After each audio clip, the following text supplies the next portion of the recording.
नमस्कार दोस्तों, सरस्वती शिक्षा समिति द्वारा संचालित ऑनलाइन क्लासेज में आपका स्वागत है।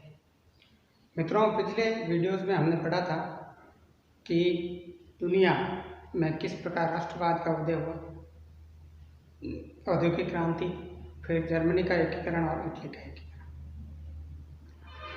ये जितने भी सांसारिक देशों ने संघर्ष किए, आंदोलन चलाए, ये किसके लिए चलाए?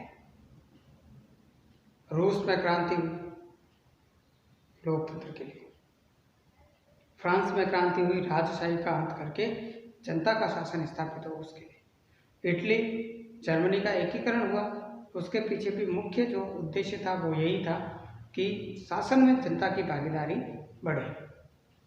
शासन में जनता की भागीदारी बढ़ना ही लोकतंत्र कहलाता है और आज हम इसी लोकतंत्र के विषय में जानने का प्रयास करेंगे। लोकतंत्र कहते किसको है? लोकतंत्र का अर्थ क्या होता है? तो लोकतंत्र को अंग्रेजी में हम लोग डेमोक्रेसी कहते हैं। डेमोक्रेसी ये शब्द बना है लैटिन भाषा से। अंग्रेजी जिस प्रकार हिंदी भाषा का जन्म संस्कृत भाषा से माना जाता है, ठीक वैसे ही अंग्रेजी भाषा का जन्म ग्रीक भाषा से, या जिसको लैटिन भाषा कहते हैं, उससे माना जाता है। ग्रीक भाषा के दो शब्द हैं, डेमोस और क्रेटिया। इन दोनों शब्दों से मिलकर के डेमोक्रेसी का निर्माण होता है। अब इसके अर्थ के बारे में अगर हम देखें तो डेमोस का अर्थ होता है भीड़, लेकिन यहाँ इसका जो संदर्भ है वो जनता के संदर्भ से है। तो डेमोस का अर्थ है जनता और क्रेटिया इसका अर्थ होता है शक्ति, ताकत। तो दोनों को मिला करके अगर हम देखें इसका शब्दार्थ तो बनता है जनता की ताकत। यानी डेमोक्रेसी क्या? डेमोक्रेसी जनता की ताकत। और जनता की ताकत कैसे? तो जनता जिस शासन को निर्णय को नियुक्त करे, नियंत्रित करे और जिस पर अपना कंट्रोल रखे, नियंत्रण रखे, वो जो शासन है वो लोकतंत्र, जनतंत्र या प्रजातंत्र कहलाता है। अब इसके तीन अंतर संबंधित अर्थ होते हैं लोकतंत्र कि लोकतंत्र क्या है? केवल जनता की शक्ति या जनता का शासन? तो ऐसा है, उसमें कुछ चीजें हैं, जिसमें पहली चीज है कि लोकतंत्र वह है जिसमें निर्णय लेने की एक विधि है। लोकतंत्र क्या है? तो ये निर्णय लेने की एक विधि है, यानी मैं अधिकतम लोग साथ में इकट्ठा होंगे, फिर उनका आपस में निर्णय चर्चा होगी और किसी एक विषय पर जिसका बहुमत होगा, जिन लोगों का पलड़ा भारी होगा, उनकी बात को माना जाएगा। तो निर्णय लेने की। दूसरा जो इसका अर्थ है वो है निर्णय लेने के सिद्धांतों का एक समूह। जो निर्णय लिए जा रहे हैं वो किस नीति के तहत लिए जा रहे हैं? हम देखते हैं कि जैसे ही पहले भारत स्वतंत्र हुआ और एक पार्टी विशेष की सरकार हुई, और वो सरकार अब तक जो है वो एक मुद्दा हल नहीं कर पाई। कश्मीर का 370 का मामला चला, 370 का मामला चला, लेकिन वो सरकार जो है उसे नियंत्रित नहीं कर पाई। क्यों? क्योंकि उनका जो सैद्धांतिक पक्ष था वो अलग था, लेकिन बाद में वर्तमान में जो एक सरकार आई, इसका अलग मुद्दा था। इन्होंने जो है वो इस समस्या का हल किया, 370 को हटाया, तो उस पार्टी ने विरोध किया। ये अलग अलग सिद्धांत है, एक किसी चीज को करती है तो दूसरी उसका विरोध करती है, क्योंकि दोनों में सैद्धांतिक अंतर है। तो एक निर्णय लेने का सैद्धांतिक आधार भी बनता है। तीसरा जो इसका अंतर संबंधित अर्थ है वो है आदर्शात्मक मूल्यों से संबंधित अर्थ है। किस प्रकार का आदर्श शासन होना चाहिए इसके बारे में अवधारणा, या किस प्रकार का आदर्श शासन होना चाहिए उसके बारे में जानकारी। अब ये तो अर्थ की बात होगी। अब लोकतंत्र होता कितने प्रकार का है? कितने प्रकार के लोकतंत्र हो सकते हैं? हालांकि मोटे मोटे अर्थों में हमने कह दिया जनता का शासन, लेकिन ये जनता का शासन किन रूपों में कितने प्रकार से लागू हो सकता है उसके। तो सबसे पहला इसमें जो आता है वो आता है राजनीतिक लोकतंत्र, दूसरा आता है सामाजिक लोकतंत्र, तीसरा आर्थिक लोकतंत्र और चौथा आता है नैतिक लोकतंत्र। राजनीतिक लोकतंत्र में क्या होता है? तो राजनीतिक लोकतंत्र को प्राचीन काल में जो है व्यक्तिवादी लोकतंत्र कहा जाता था, और इसी लोकतंत्र को आधुनिक युग में उदारवादी लोकतंत्र कहा जाता है। ये चूंकि सबसे पहले इस लोकतंत्र का आविर्भाव, इस लोकतंत्र की उत्पत्ति पश्चिमी देशों में हुई, यूरोप के देशों में, Britain, France, Italy, Germany, England, इसलिए इसको पश्चिमी लोकतंत्र भी कहते हैं। तो मार्क्सवादी साथी जो है, जिनको समाजवादी भी कहते हैं, जिनका अध्ययन का, चिंतन का एक निश्चित दिशा है और वो है आर्थिक दिशा। वो अर्थतंत्र के आधार पर किसी चीज पर चिंतन करते हैं। उन्होंने इसी लोकतंत्र को पूंजीवादी लोकतंत्र का नाम दिया।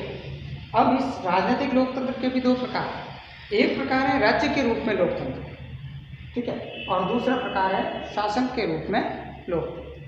राज्य के प्रकार के लोकतंत्र में लोकतांत्रिक राज्य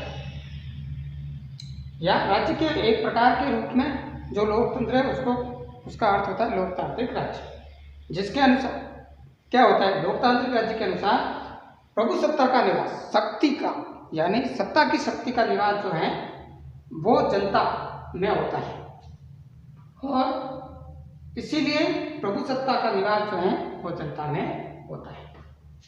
प्रभु सत्ता यानी ताकत, शासन चलाने की ताकत जनता में रहेगी। अब ये कहते हैं कि जनता को सरकार के निर्माण, उसको नियंत्रण करने और उसे पदच्युत करने यानी सरकार को हटाने की जो अंतिम शक्ति होती है वो जनता को प्राप्त होती है। इसी को हम क्या कहेंगे, लोकतांत्रिक राज्य कहेंगे। और शासन के रूप में लोकतंत्र क्या है, तो शासन के रूप में ये लोकतांत्रिक शासन कहलाता है। ये क्या होता है, ये इसी लोकतांत्रिक रूप का सैद्धांतिक पक्ष होता है। व्यवहारिक पक्ष ये है और सैद्धांतिक पक्ष शासन के रूप में जो लोकतंत्र है वो है। और ये शासन के रूप में और राज्य के रूप में ये दोनों ही अवधारणाएं इस बात को मानती हैं कि कानूनी प्रभु सत्ता पर राजनीतिक प्रभु सत्ता की श्रेष्ठता होनी चाहिए, न्यायालय पर राजनीतिक लोगों का अधिकार होना चाहिए, ऐसा ये दोनों ही तंत्र मानते हैं। फिर हम जो इसके बारे में देखते हैं, राजनीतिक लोकतंत्र की जो आधारभूत मान्यताएं क्या है, आधारभूत आवश्यकताएं क्या है, आधारभूत सिद्धांत क्या है, तो इनमें पहला है कि राजनीतिक लोकतंत्र उदारवादी संविधानवाद में विश्वास करता है। एक ऐसा संविधान जो सबको समान अधिकार देता हो, उसमें ये विश्वास करता है। दूसरा ये कहता है कि प्रभु सत्ता की ताकत जनता में, जनता के हाथ में सत्ता की ताकत होनी चाहिए। तीसरा सैद्धांतिक पक्ष इसका लोकतांत्रिक राज्य है जो पहले हमने देखा, और व्यवहारिक पक्ष लोकतांत्रिक शासन है जो कि व्यवहार में चलता है। चौथा है जनता सरकार को नियुक्त करे, उसे नियंत्रित करे और उसे हटा भी सकती है। ये चौथी अवधारणा राजनीतिक लोकतंत्र की है। अगला लोकतंत्र है सामाजिक लोकतंत्र। सामाजिक लोकतंत्र का मतलब क्या है, तो सामाजिक लोकतंत्र का लक्ष्य जो है वो है समानता का भाव, सामाजिक समरसता का भाव, समाज में सभी लोग एक समान हो, किसी प्रकार का उनमें कोई भेदभाव नहीं हो। लेकिन व्यवहार में अगर सामाजिक लोकतंत्र को लागू करना है, इम्प्लीमेंट इसका करना है, तो उसके लिए कुछ जरूरी बातें भी होती हैं। उसमें सबसे पहली बात है वो है धर्म, जाति, लिंग या धन के आधार पर जो विशेष अधिकार सामान्य जनता को मिले हैं, उसमें कुछ वर्ग को मिले या किसी व्यक्ति विशेष को मिले हैं, उन विशेष अधिकारों का अंत होना चाहिए। दूसरा जो है वो है सभी को सामाजिक प्रगति के अवसर समान रूप से मिले। जाति, लिंग, धर्म, धन आदि के आधार पर समाज में अपने विकास को या व्यक्ति के विकास को बाधक नहीं माना जाए, या किसी प्रकार की बाधा जाति, धर्म, लिंग या धन के आधार पर नहीं आए। अगर ऐसा कहीं पर है तो वो सामाजिक लोकतंत्र कहलाता है।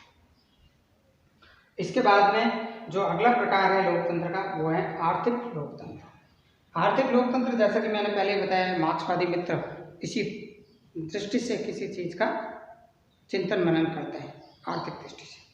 तो आर्थिक लोकतंत्र भी उन्हीं की देन है। मार्क्सवादियों और समाजवादियों ने इसको एक रूप दिया है और ये अर्थव्यवस्था के एक प्रकार का रूप है। अगर लोकतंत्र में अर्थव्यवस्था किस प्रकार की है इसका अध्ययन अगर करना है तो वो आर्थिक लोकतंत्र में आए। फिर अंतिम है नैतिक लोकतंत्र। जितने भी प्रकार के लोकतंत्र है उन सबका जो मूल है वो है नैतिक लोकतंत्र। सभी लोकतंत्रों का दर्शन का जो व्यवहारिक रूप है वो है नैतिक लोकतंत्र। इसमें मानव मूल्यों की स्थापना पर जोर दिया जाता है। इसमें माना जाता है कि शासन का मूल तत्व जो है वो मानव मूल्य है। इसका जो सर्वोत्तम अभिव्यक्ति है नैतिक लोकतंत्र की, वो सर्वप्रथम हम देखते हैं 1789 ईस्वी में फ्रांस की उदार लोकतंत्रवादी क्रांति में। फ्रांस में जो उदार लोकतंत्रवादी क्रांति हुई थी उसमें सबसे पहले नैतिक लोकतंत्र का आविर्भाव दिखाई देता है। इसका जो आधार है वो है स्वतंत्रता, समानता, भाईचारा। व्यक्ति स्वतंत्र रहे, समाज में सभी समान हो और सभी के अंदर बंधुत्व की भावना रहे, और इसमें भी जो भाईचारे का भाव है वो इस पूरे लोकतंत्र का आधार है। अगर भाईचारा है तो स्वतंत्रता का भी मूल्य है, भाईचारा है तो समानता, समरसता अपने आप आ जाएगी, और भाईचारा ही नहीं है तो किसी भी प्रकार का लोकतंत्र सफल नहीं हो सकता। तो आज हमने देखा लोकतंत्र कहते किसको है, उसका अर्थ क्या है, उसके प्रकार क्या है, इन सब के बारे में हमने जाना। धन्यवाद मित्रों।